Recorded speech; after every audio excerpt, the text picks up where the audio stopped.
Hello again, everybody. It's Friday forecast time. Nebraska and Wisconsin playing for the Freedom Trophy. You know, Nebraska doesn't even know what it looks like because they've never had it in its possession. Wisconsin has won every time the Freedom Trophy has been at stake, and it's another edition this week. You know, Nebraska hasn't beaten Wisconsin since 2012. Do you think that changes this week, Sean?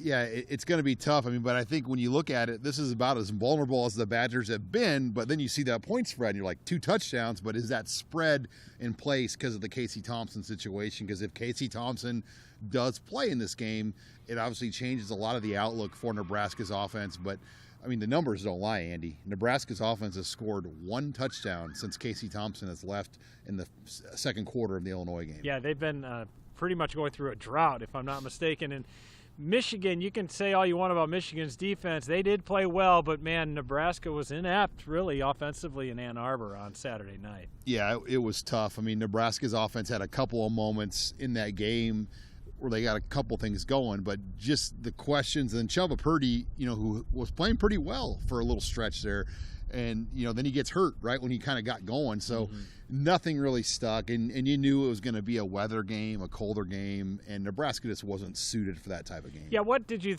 see in terms of the gap between a Michigan and a Nebraska? Because I thought defensively, you know, Nebraska played pretty well first 2.5 quarters. Yeah, just the depth. I mean, that game was played in a phone booth, a physical, just rugby scrum game, and you could just see their pile of linemen just moving Nebraska across the field. And, you know, Nebraska just wasn't really built for that type of game, 4 quarters. And the reason I say it is because their offense was not giving their defense any help. Their defense hung in there, but when your offense does nothing, you're not going to. It's just hard to do. Yeah, held to just 146 yards of total offense. Speaking of 146 yards, I believe that's what Wisconsin held Iowa to last Saturday, and yet the Badgers still lost to the Hawkeyes. What do you see out of Wisconsin also going through a coaching transition? Yeah, they're trying to get a win to get bowl eligible right now, so this is a big game for them. It's a big game for Jim Leonhard because he still hasn't been named the permanent head coach. I think most expect that and to be the case, or he's going to be the permanent guy.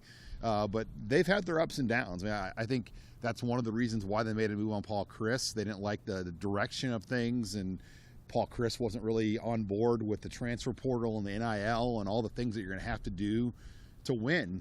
And so Jim Leonhard, I think, is going to be the guy there, and this is a big game for him. Yeah, inconsistencies on the offensive line certainly hasn't helped. Inconsistencies at quarterback hasn't helped Wisconsin's plight.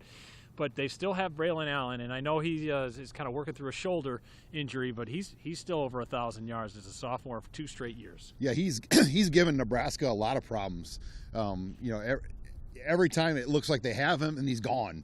So can Nebraska bottle up Braylon Allen and bring him down? I'm really intrigued because I think Bill Busch has done a good job scheming up this defense. They have not given up the long runs. They've given up some yards, but the long runs, and that's what Braylon Allen has killed Nebraska on, are those long breakaway runs. Can they limit those here in the game on Saturday? Yeah, Blake Corum's longest run on Saturday at the Big House was just 12 yards. You can live with that. All right, and moving forward, it's senior day. It's always emotional. We're expecting at least 12 players to walk and go through ceremonies pregame here at Memorial Stadium. What can you say about this class, who obviously didn't get the results on the field, but, man, they've gone through some ups and downs? And I'll say this, COVID has ruined a lot of things in our world. It's ruined senior days. Yeah, it's like you don't know who is a senior anymore right. and who wants to come back and whatnot. But, yeah, you think about these players and what they've been through. A guy like Garrett Nelson, he's not a senior, but Travis Voelkel, like a 6-year guy, he's the one that really comes to mind to me, and just the ups and the downs. And like a guy like Omar Manning, I mean, he's JUCO, TCU, Nebraska. How about Caleb Tanner? Caleb Tanner's, you know, endured a lot here in 5 years at Nebraska. So for their sake, it would be something to get a win over a team that Nebraska has not beaten since 2012. That's amazing to think about. 10 years. We'll see if Nebraska can snap that streak against Wisconsin. It's an 11 a.m. kick here at Memorial Stadium. It's on ESPN.